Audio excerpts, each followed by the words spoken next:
Hello everyone, Ayman Abdullah here for yet another news update. There seems to be a lot of them right now. Now, the reason why we're making this video is because we want to talk about the new Perodua D27A, which is pipped to be the new generation or Alza replacement. Now, for the uninitiated, Perodua's Alza has actually been around for a very long time now, a little bit over 12 years at this point, and production finally came to a halt back in April.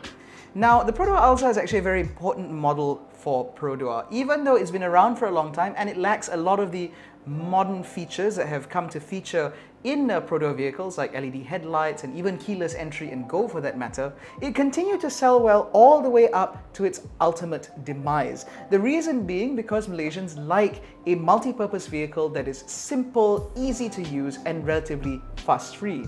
The Alza has made a reputation for itself as a car that is reliable and dependable. It's affordable to buy, it's affordable to run, and it's affordable to keep running. This is a recipe that has made the Alza a very popular car among Malaysians, which is why it's been as popular as it is.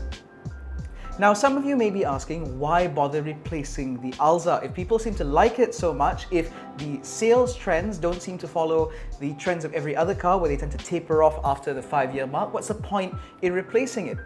Now, Perodua President and CEO Dato' Zainal Abidin Ahmad actually spoke about this by saying that in terms of a business case, the Alza continues to make money and they've already paid off all of their R&D investment into the car.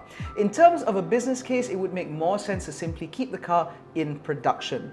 But Perodua has a reputation. Perodua has a unique position as Malaysia's single largest car maker, which is why it is their responsibility to ensure that every new model that comes from them and every model that is available in showrooms increases the bar and sets new standards for their relative segments. That is why the Perodua Arus, for example, comes with autonomous emergency braking under the ASA 2.0 umbrella. That's why the Axia and the Beza are also available with ASA 2.0, whereas the Myvi and Ativa now come with ASA 3.0 as well as Perodua Smart Drive Assist, all in the name of bringing greater value, greater convenience and greater safety to the Malaysian buying public. So, let's talk about the new Alza. What do we know already? So for starters, if we look at the way Perodua does things, normally when they phase out an old model in order to replace it, normally the end of production marks about 1 month or 1.5 month period before the new model comes out. This is obviously because Perodua does not want customers coming into the showroom looking for a model that isn't there. Now, we know that this car should be coming out very, very soon. In fact, there are some sales advisors at Perodua dealerships that are already taking bookings for a car that hasn't officially been priced yet. Now, to that, we'd like to advise our viewers, please do not place a booking for a car that isn't out yet because it's not going to translate into anything. Please wait for official announcements from Perodua before placing any money down. Now, in terms of specifications, we know that the new Perodua Alza will be based on the DNGA or Daihatsu New Global Architecture platform. This means that the new car will be able to provide certain features such as Perodua Smart Drive Assist with ASA 3.0, which means that we should be able to get things like adaptive cruise control, autonomous emergency braking, automatic high beam, automatic lights, lane keep assist, lane tracing assist, as well as rear cross traffic alert.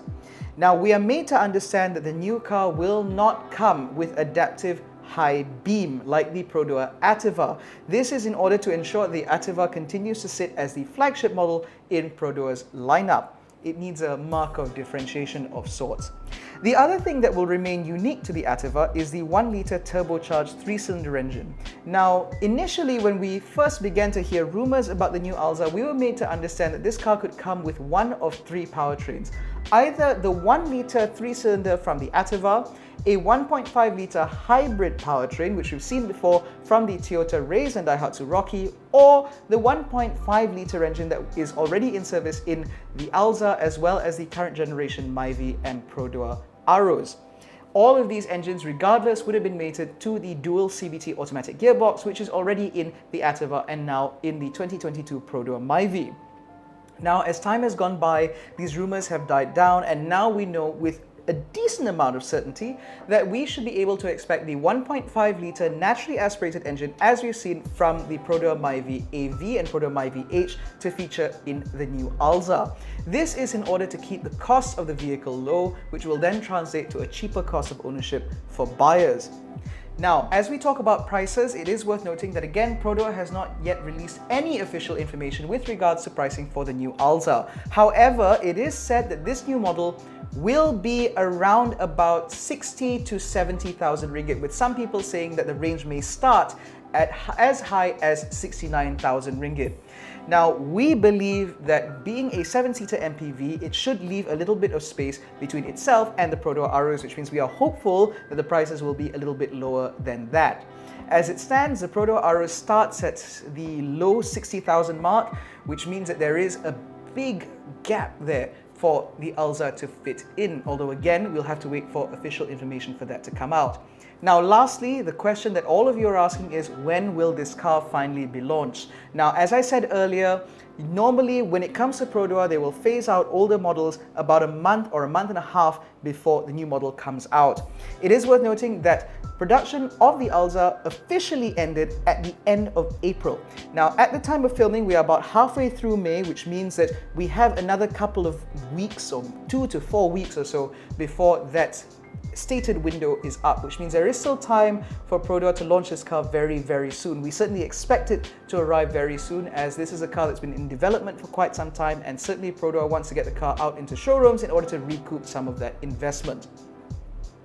Now, we're certainly very excited about the new Alza because it is also rumored that this car will be the very first Perodua to offer Apple CarPlay and Android Auto within its head units. Now, this is interesting because Perodua has previously resisted from offering Android Auto and Apple CarPlay, saying that it is a matter of cost, but that their vendors were working on it. So we are now sort of wondering whether or not this feature will continue to arrive in the Alza, given the fact that the ongoing global chip shortage has resulted in some premium car makers, in fact, removing Apple CarPlay and Android Auto within their systems in order to continue and smooth supply. So that's something that we'll have to wait and see. Another thing that we are very hopeful for is that if indeed the Alza does come with Apple CarPlay and Android Auto within its head unit, that this head unit will then be sold as an optional accessory for people to fit to their Myvis and Ativas, which will most certainly be a huge welcome to people like me who have absolutely no use for a 7-seater but would most certainly like Android Auto in their Perodua.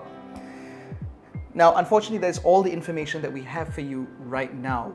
Like you, we are waiting with bated breath to see just what this new model will look like. We have some renderings that you have seen throughout this video, courtesy of Rendering with Theophilus Chin, who goes by Theotl on Instagram, and you can certainly follow him there to see all sorts of other renderings of all sorts of cars that takes his fancy. And we certainly hope that it will look something like this because, as we know, it's supposed to look a little bit like the Daihatsu Xenia and Toyota Veloz, given the fact that the new Perodua MPV was developed together with these two cars, and these two cars have already been launched in markets like Indonesia and Thailand.